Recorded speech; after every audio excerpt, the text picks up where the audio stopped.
이 시간 우리 가운데 허락된 하나님의 말씀을 보시고 같이 말씀을 나누겠습니다. 함께 자리에서 일어나셔서 창세기 42장 26절부터 38절의 말씀을 한 목소리로 읽겠습니다. 저는 요셉의 삶은 한편의 드라마가 펼쳐지는 볼 수 있겠습니다.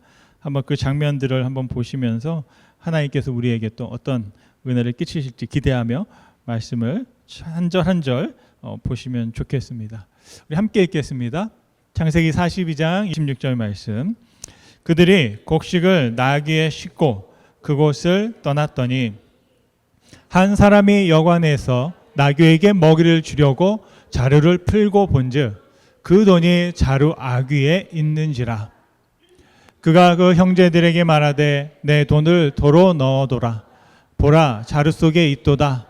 이에 그들이 혼이 나서 떨며 서로 돌아보며 말하되 하나님이 어찌하여 이런 일을 우리에게 행하셨는가 하고, 그들이 가나안 땅에 들어와 그들의 아버지 야곱에게 이르러 그들이 당한 일을 자세히 알리어 아뢰되 그 땅의 주인인 그 사람이 엄하게 우리에게 말씀하고 우리를 그 땅에 대한 정탐꾼으로 여기기로 우리가 그에게 이르되 우리는 확실한 자들이요 정탐꾼이 아니니이다. 우리는 한 아버지의 아들 12 형제로서 하나는 없어지고 막내는 오늘 우리 아버지와 함께 가나안 땅에 있나이다 하였더니 그 땅의 주인인 그 사람이 우리에게 이르되 내가 이같이 하여 너희가 확실한 자들임을 알리니 너희 형제 중에 하나를 내게 두고 양식을 가지고 가서 너희 집안에 굶주림을 구하고 너희 막내 아우를 내게로 데려오라. 그러면 너희가 정탐꾼이 아니요 확실한 자들임을 내가 알고 너희 형제를 너희에게 돌리리니 너희가 이 나라에서 무역하리라 하더이다 하고 각기 자루를 쏟고 본즉 각 사람의 돈뭉치가 그 자루 속에 있는지라. 그들과 그들의 아버지가 돈뭉치를 보고 다 두려워하더니 그들의 아버지 야곱이 그들에게 이르되 너희가 나에게 내 자식들을 잃게 하도다. 요셉도 없어졌고 시므온도 없어졌거늘 베냐민을 또 빼앗아 가고자 하니 이는 다 나를 해롭게 함이로다. 르우벤이 그의 아버지에게 말하여 이르되 내가 그를 아버지께로 데리고 오지 아니하거든 내 두 아들을 죽이소서. 그를 내 손에 맡기소서. 내가 그를 아버지께로 데리고 돌아오리이다. 야곱이 이르되 내 아들은 너희와 함께 내려가지 못하리니 그의 형은 죽고 그만 남았습니다. 만일 너희가 가는 길에서 재난이 그에게 미치면 너희가 내 흰머리를 슬퍼하며 수월로 내려가게 함이 되리라. 아멘. 자리에 앉으시겠습니다. 우리는 하나님의 형통을 경험하기 원하는데요. 하나님의 형통은 그냥 주어지지 아니하고 시험을 통과합니다. 네, 갑자기 잡음이 나오네요. 네. 죄송합니다. 네. 다른 것들 한번 뮤트를 시켜 보시겠어요? 네, 그 설교 마이크 빼고 나머지 것들 한번 다 뮤트 한번 시켜주세요. 네, 됐습니다.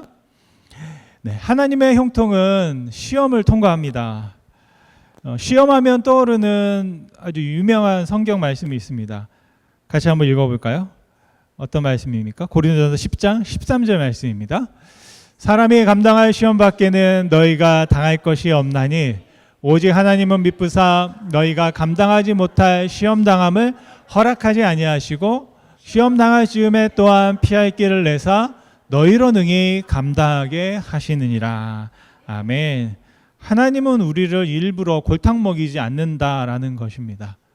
항상 하나님은 우리가 잘 되기를 원하시고 넘어지면 오히려 붙잡아 일으켜 세워주십니다. 혹시 여러분 삶 속에서 어려울 때가 있었을 텐데요. 여러분들이 실망해서 낭망해서 앉아있을 때 같이 여러분을 위로해 주시고 힘이 되어줬던 분들이 계십니까? 한번 그분들의 얼굴을 떠올려 보시겠습니까? 예, 그런 분들은 안 떠올리고 속상하게 했던 사람만 떠오르십니까? 혹시? 예, 원수들의 얼굴이 아니라 나에게 은혜를 주었던 얼굴들이 여러분 떠오르신다면 오늘 여러분 그분들에게 특별히 감사를 표현하시기를 간절히 소원합니다. 오늘 본문의 말씀에 보면 요셉의 삶 속에서 드라마와 같은 장면들이 펼쳐지는 걸 볼 수 있습니다. 형들과 극적으로 만났습니다. 여러분 만나면 그 다음에 우리가 무엇이 찾아올까요? 이별이 찾아오죠.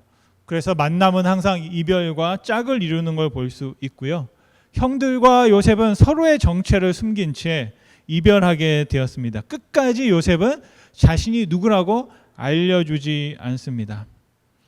요셉은 보내고 싶지 않았던 것 같은데 그 형들이 가지 않으면 원래 고향에 있던 가족들이 굶주림 당하고 어려움 당하기 때문에 갈등하다가 보내주었는데요. 저들이 돌아가면 다시 돌아올 것 같지 않았습니다. 그래서 막내 동생이었던 베냐민의 안부를 알기 위해서 둘째 형 시므온을 인질로 잡고 그들을 보냈습니다. 그런데 보낼 때 그냥 보내지 않았고요. 오늘 읽었던 말씀을 쭉 보시면 형들이 곡식 자루에 원래 그 곡식을 살 때 지불했던 돈이 그대로 들어 있었습니다. 누가 그랬느냐? 요셉이 그렇게 한 것입니다. 여러분 요셉은 왜 그렇게 했을까요? 가족끼리 무슨 돈을 받고 이렇게 하느냐 위해서 여러분 그렇게 했을까요? 아니면 여러분 혹시 그렇게 생각하시는 분 계세요? 네, 그런 분들 계시면 제가 그분들에게 돈을 좀 꿀려고 이자를 안 붙일 것 같아가지고요. 그런데 제가 보니까 요셉은 그런 마음이 아니고 형들이 어떻게 하는지 보려고 한번 골탕 먹이려고 그런 마음이 저는 좀 더 이렇게 기울어져 있더라고요. 아마 그들이 가져온 재물을 받아서 다시 돌려주면서 형들이 어떻게 하는지 보자라고 하는 그런 마음이 아니었을까라고 생각합니다. 인생을 살다 보면 여러분 순간순간 우리 가운데 그런 시험들과 도전이 찾아오는 걸 볼 수 있습니다. 여러분 교회에 오실 때 편안한 마음으로 오셨습니까? 아멘. 너무 편안하면 안 되는데 좀 긴장하고 오셔야 돼요. 오늘 또 교회 가면 어떤 시험이 나를 향해서 찾아올까?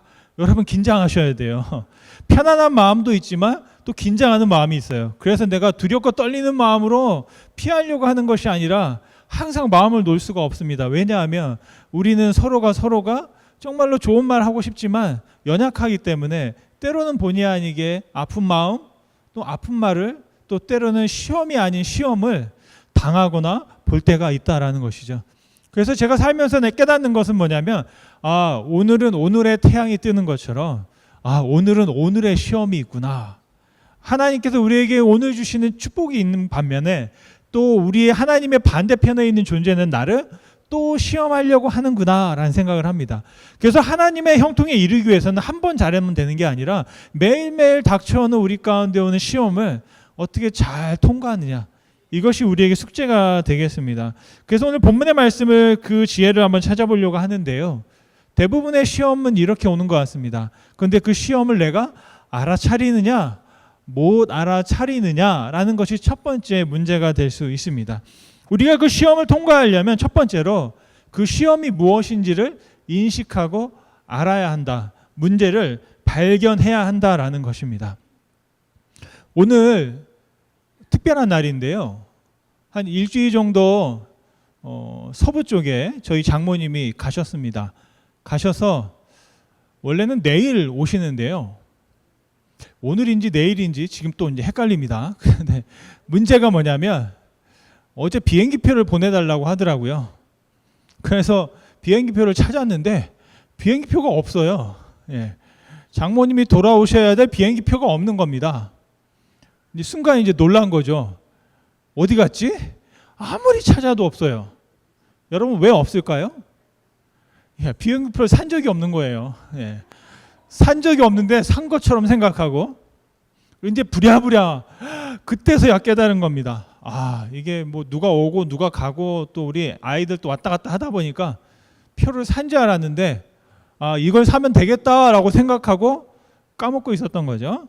그래서 이제 드디어 찾아보기 시작했습니다. 다행히도 오늘 저녁에 출발하는 비행기가 있어서 그것을 타고 오십니다.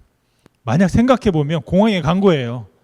가서 봤는데 비행기표가 없으면 여러분 어떠시겠어요? 그래도 그나마 문제를 하루 전에 발견해서 해결하게 되었습니다. 우리가 무엇을 안다고 할 때에는 제가 4가지 단계가 있더라고요. 첫째는 내가 무엇을 모르는지 모르는 때가 있고요. 두 번째는 내가 그 모르는 것을 알게 되는 때가 있습니다. 그리고 세 번째는 내가 이거 알고 있는 걸 아는 때가 있고요. 또 마지막은 내가 알고 있는데 그 알고 있는 것조차도 모르고 있는 때가 있습니다. 저는 그 마지막 단계가 고수의 단계다라고 생각합니다.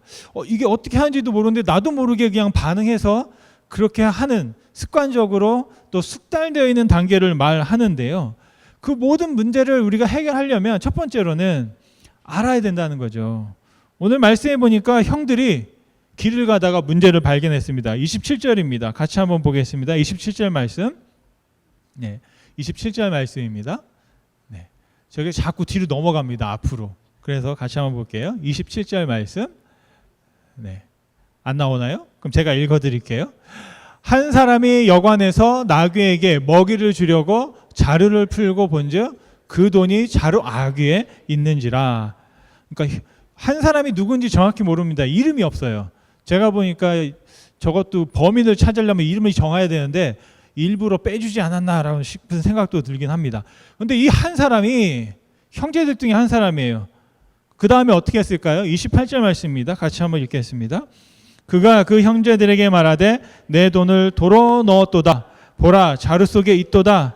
이에 그들이 혼이 나서 떨며 서로 돌아보며 말하되 하나님이 어찌하여 이런 일을 우리에게 행하셨는가 하고. 여기에서 보면 그 형제라고 했는데요. 개역개적 성경에 보니까 그 형제라고 되어 있고 영어 성경에 보니까 his brothers라고 되어 있어요. 그리고 새번역 성경에는 자기 형제들이라고 되어 있습니다. 여러분 야곱에는 12명의 아내가 4명의 아내가 있고 12명의 아들들이 있습니다. 첫 번째 아내였던 레아에게는 6명의 아들이 있고요. 빌하에게는 2명, 실바에게도 2명, 라헬에게도 요셉과 베냐민이라는 2명의 아들이 있습니다. 그런데 잘 생각해 보면 요셉은 애굽에 있고 베냐민도 가나안에 있고 시므온도 애굽에 붙잡혀 있습니다. 그렇다면 그 한 사람은 누굴까라고 봤을 때 저는 레아의 자식들 아들들 중에 한 사람이었다고 생각합니다. 왜냐하면 자기 형제라고 했을 때는 친형제를 말하는 것이거든요. 그런데 형제들이라고 그랬어요. 단이나 납달리면 형제가 한 명밖에 없죠. 2명밖에 없기 때문에. 가시든지 아셀이었으면 한 명밖에 없습니다. 그런데 형제들에게, 자기 친형제들에게 말했다라는 것은 루벤이나 레위나 유다나 이사갈이나 스불론 중에 한 사람이었고 그 형제들에게 말한 거예요. 뭐라고 말했냐면 여관에서 잠깐 나귀에게 곡식을 주려고 그 형제들 중에 한 사람의 단을 풀어서 다 풀진 않았고 자 이것을 통해서 우리 나귀에게도 먹이고 우리도 좀 먹자 그랬는데 풀러보니 거기에 은이 나온 거죠. 그래서 그것을 가지고 형제들에게 자기 친형제들에게 말했던 것입니다. 여러분이라면 이때 어떻게 하시겠습니까? 이런 문제가 발생했을 때 여러분 이것을 어떻게 발견하고 어떻게 해나가는지를 그 다음 말씀을 통해서 한번 살펴보면 좋겠습니다. 두 번째로 우리가 시험을 인식했다면 이제 그 시험을 어떻게 해석할 것인가 해석이 필요합니다. 모든 문제는 해석이 필요합니다. 형제들은 두려움에 떨고 있었고요. 어떻게 된 영문인지 몰라가지고 서로 이렇게 말하는 겁니다. 와, 내 돈이 내가 아마 이 자루를 뜯었던 이 형제는 자기가 잘못한 줄 아는 거예요. 와, 내가 돈을 다시 집어넣었네 라고 자기도 알 수 없는 일, 설명할 수 없는 일을 형제들에게 말하고 있습니다. 근데 그 다음에 하는 말이 있습니다. 뭐라고 말하냐면 이것은 형제들이 해석하는 거예요. 하나님이 어찌하여 우리에게 이렇게 하셨는가? 하나님이 나한테 왜 이러셨느냐라고 하나님께 한탄하고 있는 것을 볼 수 있습니다. 형들에게는 이상한 버릇이 있는데요. 어떤 나쁜 일이 벌어지면 꼭 하나님 탓을 합니다. 애굽에서 어려움 당할 때 하나님이 나를 벌 주시는구나. 내가 요셉에게 잘못해서. 오늘 또 이런 일이 벌어지니까 하나님이 또 나한테 왜 이러시나. 나한테 무슨 감정이 있으신가. 왜 나를 이렇게 괴롭게 하시느냐라고 하나님께 자신의 원망을 돌리는 걸 볼 수 있습니다. 이것은 바로 이 형들이 해석하는 거예요. 여러분, 삶에 있어서 해석이 중요합니다. 에릭 헬러라는 분이 해석을 조심하라고 말했습니다. 뭐라고 말하냐면 세상을 해석할 때 조심하라. 해석한 그대로 되기 때문이다 라고 말했습니다. 잘 보면 우리가 어떤 문제를 어떻게 해석하느냐에 따라서 어떻게 반응하게 되고 그 반응이 우리의 삶 가운데 이루어지는 걸 볼 수 있습니다. 엘리자베스 쿠벨러는 행복에 대해서 이렇게 말했는데요. 행복은 무슨 일이 일어나는가가 아니라 일어난 일을 어떻게 다루는가에 달려있다. 그래서 행복은 일어난 일을 우리가 어떻게 해석하고 인식하고 그 전체를 어떤 마음의 상태로 받아들이는가에 따라서 행복할 수도 있고 불행할 수도 있다라는 겁니다. 여러분, 해석은 뭐냐면 독해력이에요. 우리가 어떻게 해석하느냐, 그 해석력의 차이가 우리 삶의 차이를 만든다고 볼 수 있겠습니다. 여러분, 그래서 우리가 배워야 하는 이유는 뭐냐면 잘 해석하기 위해서, 폭넓게 사고하기 위해서, 다양한 각도로 보기 위해서 우리가 공부하고 배우는 줄 믿습니다. 제가 이렇게 배워보고 공부하다 보니 저 나름대로 가지게 되는 해석의 공식이 있습니다. 이렇게도 해보고 저렇게도 해보고 여러 가지로 해보다가 결국에 마지막에는 이렇게 한번 해보는 거예요. 그게 뭐냐면 더하기 예수님입니다. 모든 문제에 있어서 예수님을 더하는 거예요. 저 스스로는 항상 그렇게 생각해 보려고 노력합니다. 설교를 준비하다가도 예수님을 더해보고, 저와 여러분이 삶에 맞닥뜨린 여러 문제들이 있습니다. 그 문제들에서 예수님을 한번 더해보는 거예요.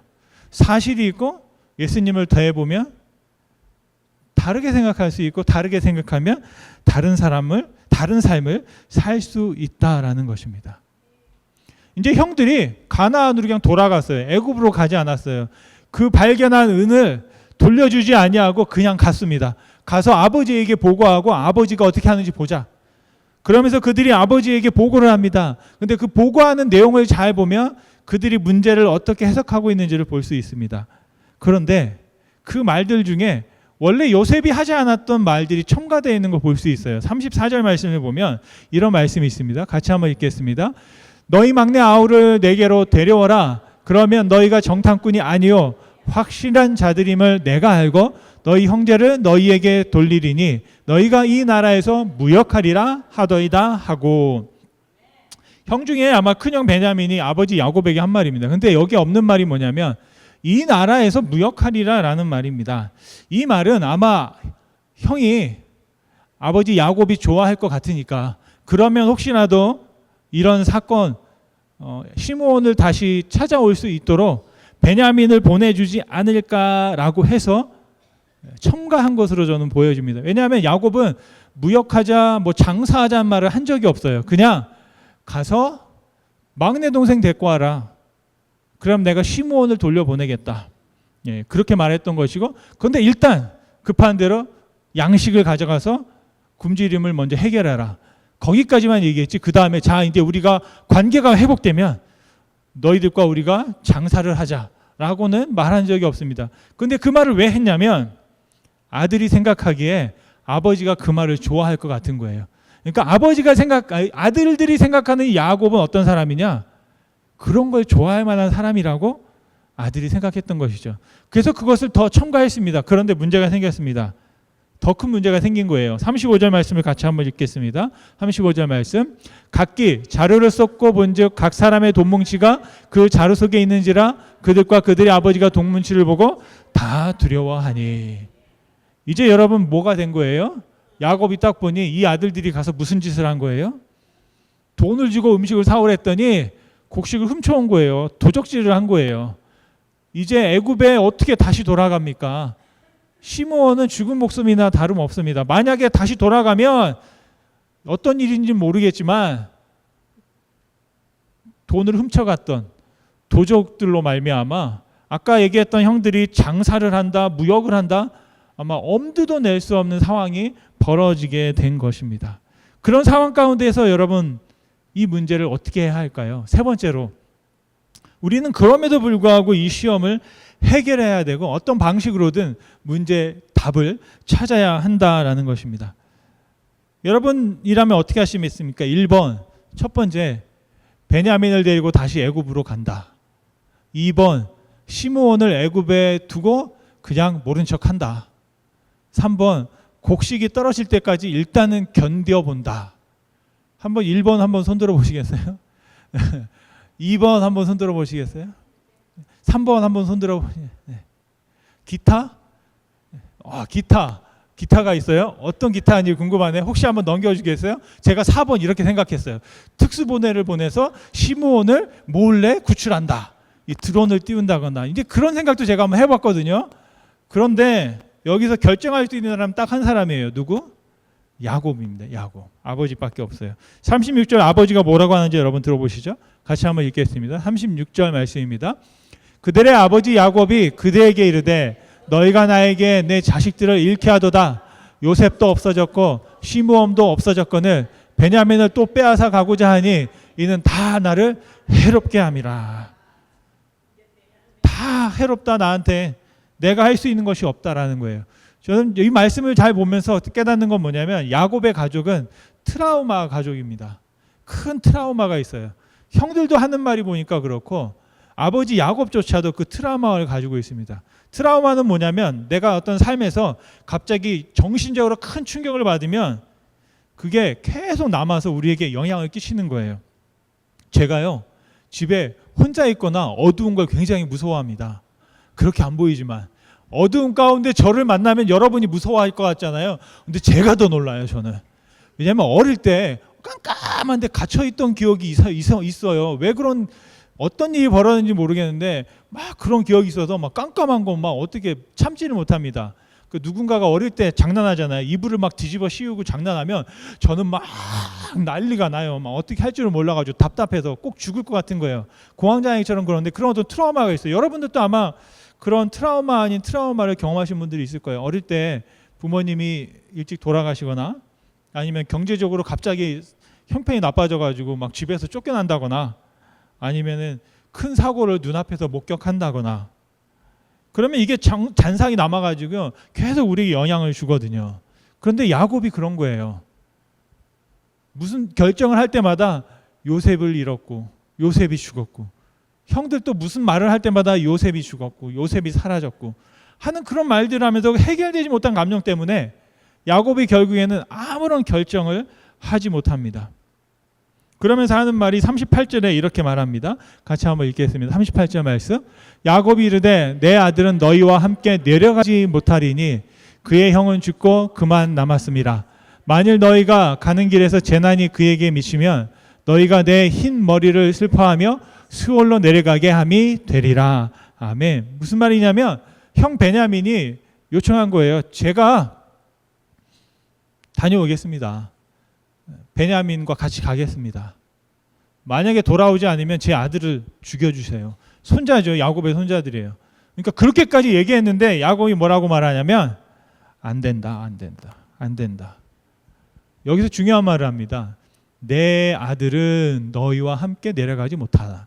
이 내 아들이 누구냐면 베냐민입니다. 라헬을 통해서 태어난 요셉의 동생이에요. 다 자기 아들이거든요. 그런데 특별히 내 아들은 너희와 함께 내려가지 못한다 라고 말하면서 결국에는 아무런 결정도 하지 못하는 것을 볼 수 있습니다.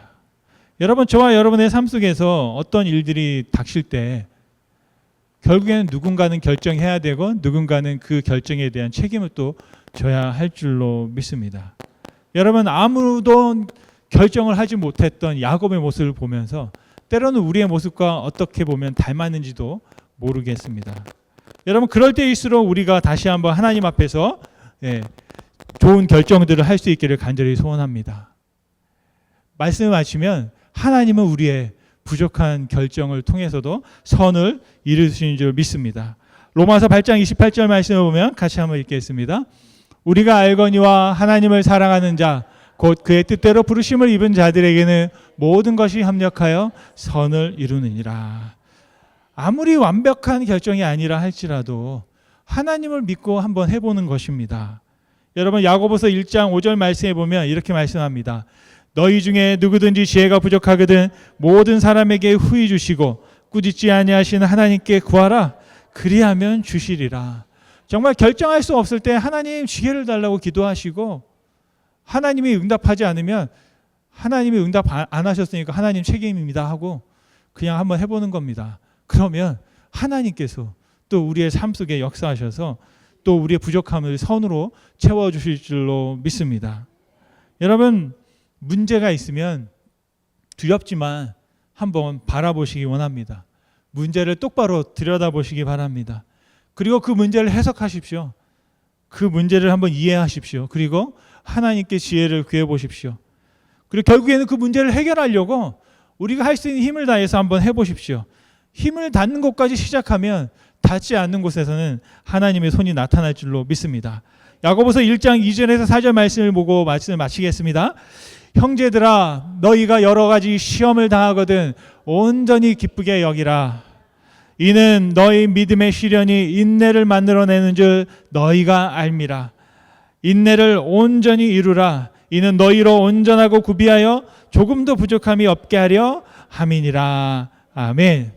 여러분, 하나님께서 부족함 없게 하실 줄로 믿습니다. 말씀을 기억하면서 여러분 앞에 닥친 오늘의 문제 여러분 잘 인식하시고 또 그 문제를 해결하시고 해석하시고, 그래서 부족함 없는 하나님의 형통을 경험하며 살아가실 수 있기를 간절히 축원드립니다.